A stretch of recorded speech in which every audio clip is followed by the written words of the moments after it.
can you change the back button on your iPhone? So first, as you can see, in order to go back, you need to swipe left, as you can see, or you can use this arrow button from here. So as you can see, if you want to go back, we can swipe from our left, or you can tap this arrow button.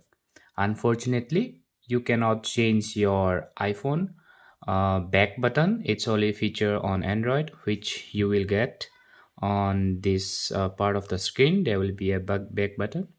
On only on Android you can change the back button, but on iOS or iPhone you can't change your back button. So you have only two choice: either you can tap this, or you can swipe from your left. So yeah, that's how you do it.